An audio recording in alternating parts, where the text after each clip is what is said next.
Okey, mesti target A Mesti target apa? A. Okey, baca. Allahumma salli ala Muhammad. Apa awak baca tu? Wahyu.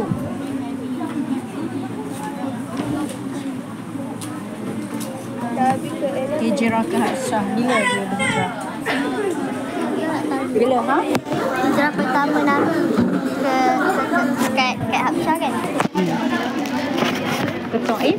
Ke Taif ni. Ni nota ni bagus ni.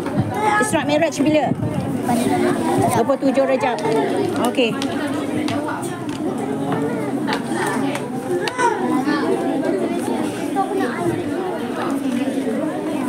Mukjizat Rasulullah apa? Bulan ke-2 Al-Quran. Apa arti pengertian mukjizat? Mukjizat ialah Perkara luar biasa. kalam Lagi apa? menunggangi kerajaan Allah. Tujuan mukjizat apa? Tujuannya untuk membuktikan kebesaran Kekuasaan Allah. Lagi apa? Baca ni nota ni. Baca. Nota pendek tu. Baca tu nota tu. Baca Ain. Tengok nota pendek tu.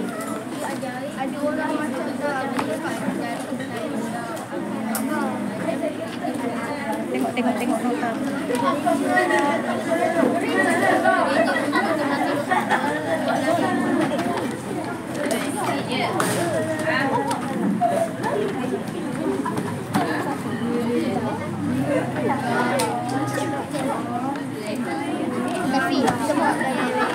Apa yang baca cepat?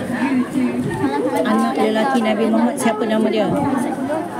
Abdullah. Allah dengan Ibrahim. Abdullah dan Ibrahim. Menjaga